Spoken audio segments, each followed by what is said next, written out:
Hello student, তোমরা যারা ক্যালকাটা ইউনিভার্সিটির আন্ডারে সেমিস্টার 4-এর ছাত্রছাত্রী আছো এবং তোমাদের শিক্ষাবিজ্ঞান সাবজেক্টটা মাইনর সাবজেক্ট হিসাবে আছে, তোমাদের জন্য আজকের ক্লাসটা খুবই গুরুত্বপূর্ণ।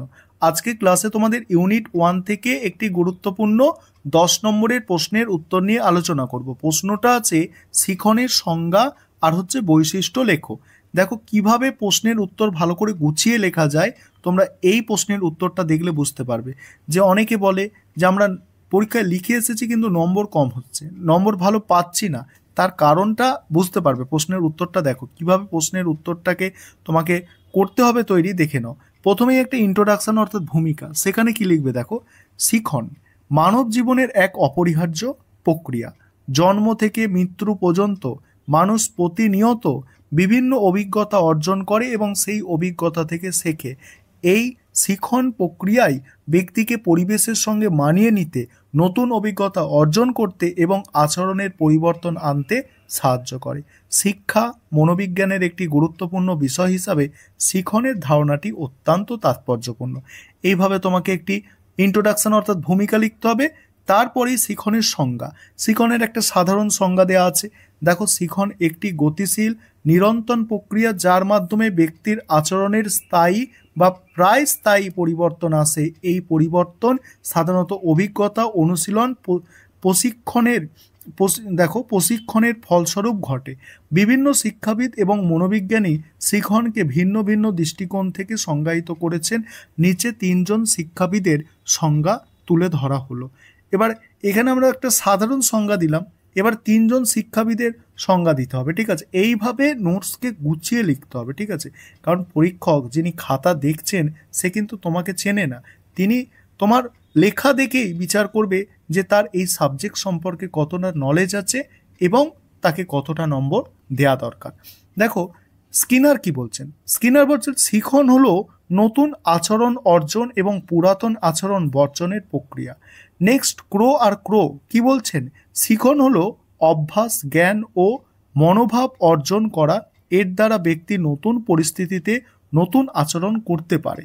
নেক্সট আছে দেখো, নেক্সট গেটস এবং অন্যান্যদের মতে অভিজ্ঞতা ও প্রশিক্ষণের ফলে আচরণের পরিবর্তনই হলো শিখন।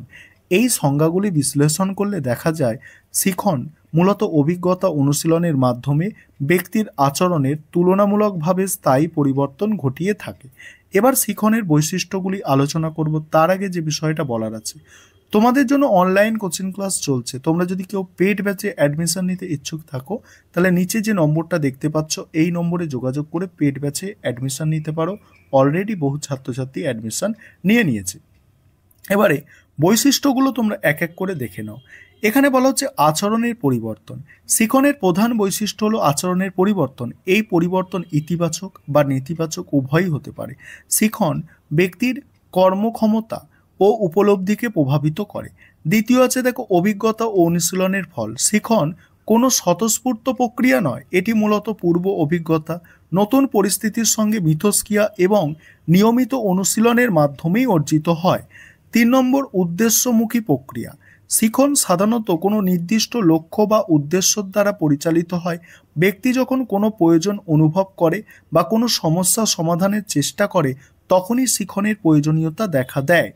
তারপরে কি 4 নম্বর অভিযোজন প্রক্রিয়া, ঠিক আছে। অভিযোজন প্রক্রিয়া।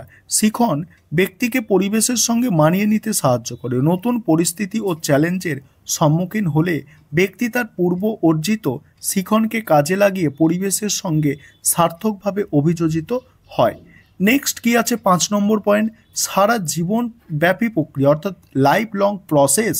শিখন কোনো নির্দিষ্ট সময়ের মধ্যে সীমাবদ্ধ থাকে না।